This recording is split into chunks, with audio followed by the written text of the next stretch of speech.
हाय दोस्तों, अस्सलाम वालेकुम। कैसे आप लोग? मेरा नाम नबील है। ये है मेरा iOS 16.5 का एक full review after using it for 3 days. 3 दिन इस्तेमाल किया। कैसा रहा एक्सपीरियंस, कैसी रही बैटरी लाइफ, कैसी रही हीटिंग, कैसा रहा नेटवर्क और कैसा रहा जो भी प्रॉब्लम इसके अंदर है, वो सारी चीजें मैं आपके साथ डिस्कस करने वाला हूँ। इंपॉर्टेंट वीडियो है, पूरा देखिए, स्टार्ट टू एंड देखिए, कोई भी पॉइंट मिस मत कीजिए, क्योंकि आपको समझ में आ जाएगा ये अपडेट आपको डाउनलोड इंस्टॉल करनी चाहिए या फिर नहीं करनी चाहिए। थोड़ा सा एक रिकैप देख लेते हैं। अपडेट साइज, मोडेम अपडेट और जो कुछ आया और उसका इफेक्ट क्या हुआ है। यहाँ पे अपडेट साइज जो निकल के आता है इस अपडेट का, वो था 804 MB का। लेकिन शर्त ये भी रहती है इसकी, ये अपडेट साइज मिलने की, कि आप iOS 16.4.1 सिक्योरिटी रिस्पॉन्स ए वाला जो अपडेट है वो चला रहे थे लेटेस्ट। अगर उससे पुराना कोई भी चला रहे हो, 1 GB 2 GB 3 GB 5 GB तक का भी अपडेट देखने को मिल सकता है। अब यहाँ पे ये जो अपडेट है गाइस, यहाँ पे इसके अंदर क्या कुछ चेंजेस आए थे और उसका इफेक्ट कैसे पड़ा वो हमको देख लेना है। तो यहाँ पे जो कुछ नया था उसमें से एक दो चीजें हमको जो है काम की थी, और जो चीज काम की होने के बावजूद हम यूज नहीं कर रहे थे, हम में से मैक्सिमम लोग, मैं भी, होता है प्राइड वॉलपेपर। तो प्राइड वॉलपेपर अगर मैं यूज किया तो ठीक है, आपको कुछ तो भी नया देखने मिलेगा। अदरवाइज इस वाले अपडेट के अंदर हार्डली कुछ जो है नया था, except for a few bug fixes. Available free space जो है अपडेट करने के बाद बड़ी थी हमारे iPhone 14 Pro Max के ऊपर। यहाँ पे ये चीज एप्पल ने अच्छी की, और 11 GB 12 GB तक अवेलेबल फ्री स्पेस बढ़ना एक बहुत अच्छी चीज है और ये अप्रिशिएट करने वाली बात है। एक मोडेम फर्मवेयर भी जो है यहाँ पे नया निकल के आया था, जो मैं मेरे बेटा वर्जन वाले फोन पे पहले भी चला रहा था। तो अपडेट के अंदर जो नेटवर्क रिलेटेड कुछ भी इशू था वो अब यहाँ पे सॉल्व हो चुका है। मुझे यहाँ पे कोई भी नेटवर्क रिलेटेड इशू जो है इस अपडेट के अंदर और मेरे फोन के अंदर नहीं आ रहा है। यहाँ पे wifi, AirDrop, Bluetooth, personal hotspot, mobile data, हर चीज जो है ये प्रॉपर्ली काम कर रही है, और इस मामले में ये अपडेट जो है काफी स्टेबल है। अगर आपको ऐसा लगता है कि कोई इशू आ रहा है तो सेटिंग्स में जाके आप नेटवर्क सेटिंग्स को एक बार रीसेट कर लो, आपका प्रॉब्लम जो है यहाँ पे सॉल्व हो जाएगा। मेरे फोन में काफी अच्छे तरीके से काम कर रहा है। मैं अपने iPhone 14 Pro Max पे इस्तेमाल कर रहा हूँ एयरटेल का सिम। जो लोग जियो का सिम इस्तेमाल कर रहे हैं वो लोग प्लीज मुझे बताइए कि आपको कॉल फेलियर का प्रॉब्लम आ रहा है कि नहीं आ रहा है, क्योंकि एयरटेल पे बिल्कुल भी आईफोन के अंदर कॉल फेलियर का प्रॉब्लम नहीं है, और मेरा जियो का सिम मैंने अपने S22 अल्ट्रा के अंदर डाल के रखा है, उसमें भी प्रॉब्लम नहीं आ रहा मुझे। अब अगली चीज है यहाँ पे नेटवर्क के बाद, वो है स्टोरेज बग। तो यहाँ पे सेटिंग में चलते हैं, इसको मैं लाइट मोड में डाल देता हूँ ताकि आपको ज्यादा अच्छे समझ में आ जाए। सेटिंग जनरल जाते हैं, आईफोन स्टोरेज चेकआउट करते हैं, और यहाँ पे इसको बफर होने देते हैं। 1 TB का आईफोन है, थोड़ा स्लो ये यहाँ पे बफर करता है, कैलकुलेट करता है, और उसके बाद हम देखते हैं यहाँ पे कोई स्टोरेज बग है या नहीं हमारे फोन में। तो यहाँ पे 1 मिनट लगा, कैलकुलेट हो गया, और यहाँ पे साफ तौर पर नजर आ रहा है कि सिस्टम डेटा जो है हार्डली कुछ ऑक्यूपाई किया हुआ है। तो ये काफी सही चीज है। पहले इतना इतना जो है ये भरा हुआ होता था, लेकिन अभी के रिसेंट अपडेट्स के अंदर कोई भी इस टाइप का इशू यहाँ पे नजर नहीं आ रहा है। बस मेरे फोन के अंदर, चाहे वो बेटा वर्जन हो चाहे स्टेबल वर्जन हो, उसमें सिस्टम डेटा जो है बफरिंग पर अटका हुआ रहता है। लेकिन कभी अगर बफर हो जाए, मैं इसको बहुत देर खुला रख दूं, तब जो है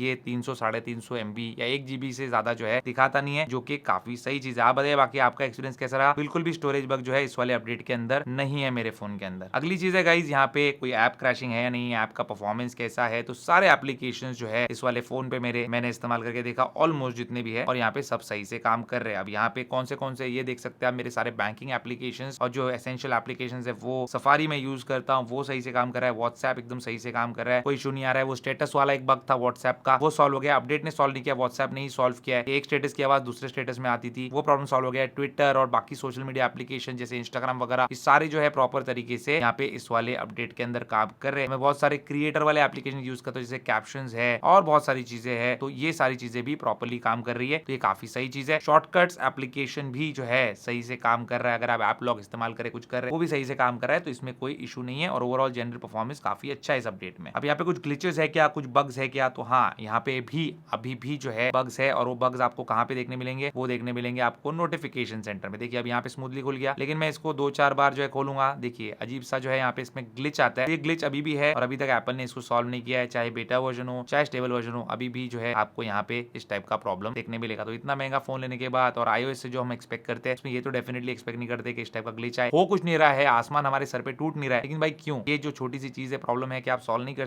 सकते तो जल्दी कीजिए, ये एडवाइस है मेरी एप्पल को। अब यहाँ पे अगली चीज है दोस्तों, वो है हीटिंग इशू। तो अभी 36 डिग्री सेल्सियस बाहर टेम्परेचर है, 40 तक भी चला जाता है, 37 आज का मैक्सिमम टेम्परेचर है। अब इस टेम्परेचर में फोन ऑब्वियस सी बात है हीट होंगे, लेकिन फॉर्चुनेटली मेरा iPhone 14 Pro Max जो है इस अपडेट को करने के बाद ओवर हीटिंग नहीं कर रहा है। बाहर भी मैंने इसको इस्तेमाल किया, एसी में भी इस्तेमाल किया, काफी कोल्ड टू टच रहता है, कोई इशू नहीं आता, एक्सेप्ट फॉर वन थिंग जो कि है चार्जिंग। तो चार्जिंग के टाइम पे ये फोन डेफिनेटली हीट होता है, पिछले अपडेट्स में भी हो रहा था, इस अपडेट में भी ओवर हीट होता है, लेकिन सिर्फ चार्जिंग के वक्त, रेगुलर यूज में नहीं। और अगर आपका फोन चार्जिंग के वक्त ओवर हीट हो रहा है, तो हमारे जो समर टिप्स है, जिसके अंदर चार्जिंग टिप्स भी मैंने मेंशन किया है, वो आप फॉलो कर सकते हैं। अगर उतना टाइम नहीं है देखने का, तो मेक श्योर के एक रेप्यूटेड मैन्युफैक्चरर का चार्जर, एप्पल का ओरिजिनल चार्जर आप यूज कर रहे हो, एप्पल के ओरिजिनल केबल या फिर MFI सर्टिफाइड केबल आप यूज कर रहे हो, तो उसके बाद जो है आपका फोन कम से कम हीट होगा। फिर भी हीट होता है, जो कि होने ही वाला है, तो आप ये मेक श्योर कर सकते हैं कि जब वो ओवरहीट हो जाए थोड़ी देर के लिए चार्जर 2-3 मिनट के लिए 5 मिनट के लिए बंद कर दो, उसके बाद जो है चार्ज करेंगे तो ओवरहीट नहीं होगा। वो टिप्स की वीडियो देखिए, ज्यादा अच्छे समझ में आएगा आपको। अब यहाँ पे चेकआउट करते हैं बैटरी हेल्थ और बैटरी लाइफ। तो बैटरी हेल्थ जो है हमारे फोन की है 100%। जब से फोन आया उसके एक दिन पहले से मैं यूज कर रहा हूँ, मतलब जब से मार्केट में आया उसके एक दिन पहले से, क्योंकि रिव्यू यूनिट है। और यहाँ पे जो है स्क्रीन एक्टिव टाइम मत लेना, क्योंकि अभी शाम के 4 बजे से कल शाम के 4 बजे तक का है, लेकिन मैंने इसको जो है 40 आवर्स इस्तेमाल किया है। संडे नाइट 12:45 से लेके मंडे नाइट 12:45 को जो है 24 आवर्स पूरे हो गए, और उसके बाद जो है और 16 घंटे पूरे हो चुके हैं। तो ऑलमोस्ट 40 आवर्स या 38 आवर्स तक आप पकड़ सकते हो। तो इतना जो है इसने बैटरी लाइफ निकाल के दिया। और इसको स्क्रीन एक्टिव टाइम सिर्फ आज का दिखा रहा है, कल मैंने इसको ज्यादा इस्तेमाल किया था। बहुत अच्छी बैटरी लाइफ निकाल के दिया। और यहाँ पे आप देख सकते हैं कि आज की एक्टिविटी में इंस्टाग्राम आधा घंटा, व्हाट्सएप 1 घंटा, इस तरीके से काफी सारी यूजेज जो है मेरी हुई है। और लास्ट 10 डेज में जाके संडे का दिखा देता हूँ मैं आपको। तो यहाँ पे भी देख सकते हैं इंस्टाग्राम जो है 1.25 घंटे, व्हाट्सएप जो है 1.5 घंटे या 1.25 घंटे जो है इस तरीके से मैंने इस्तेमाल किया। और काफी सारा जो है फोन कॉल्स वगैरह भी इस पे मैंने किया है। तो सॉलिड बैटरी लाइफ निकाल के दे रहा है। अब आपके यूजेज पे डिपेंड करता है। मेरा थोड़ा मीडियम टू हैवी यूजेज है, तो इस टाइप की बैटरी लाइफ मिल रही है। और कम यूज करते होंगे तो और ज्यादा बैटरी लाइफ निकाल के दे रहा है। तो काफी अच्छा बैटरी बैकअप जो है इस अपडेट में है। लेकिन एक बात का ध्यान रखना, अगर आपको ओवरनाइट बैटरी ड्रेन हो रहा है, तो मेरे फोन में भी ये चीज हो रही है। और ये चीज मैंने एक्सपीरियंस किया। 4-5 घंटे तक तो कोई बैटरी ड्रेन नहीं हुआ, लेकिन उसके बाद जो है 1-2% से बैटरी गिर जाती है जब आप इसको ओवरनाइट रखते हो साइड टेबल पे। तो ये चीज आप चेक कर लेना। और इस तरीके से आप भी अपनी बैटरी लाइफ चेक करके मुझे बताना कि कैसी बैटरी लाइफ आपको मिल रही है। अब फाइनल बात पे आए थे कि आपको iOS 16.5 जो है अपडेट करना चाहिए। हाँ, आपको अपडेट करना चाहिए, बहुत ही स्टेबल अपडेट है। लेकिन इस अपडेट के अंदर कोई नया फीचर नहीं है, बस सिक्योरिटी अपडेट्स है और यहाँ पे कुछ एनहांसमेंट्स है, कुछ फिक्सेस है, जिसके लिए आपको ये अपडेट कर लेना चाहिए। और बैटरी लाइफ भी यहाँ पे सॉलिड निकल के आ रही है। बाकी इसके अंदर कोई भी दिक्कत नहीं है। LGBTQ वाला वॉलपेपर है, उसके अलावा यहाँ पे कोई चीज नई नहीं है, लेकिन जो भी चीज है वो काफी सही तरीके से काम कर रही है। तो ये थी कहानी दोस्तों iOS 16.5 की रिव्यू की। उम्मीद करता हूँ मेरा फोन जैसा परफॉर्म कर रहा है, आपका फोन भी वैसे ही परफॉर्म कर रहा होगा। Thank you so much for watching this video. Good bye.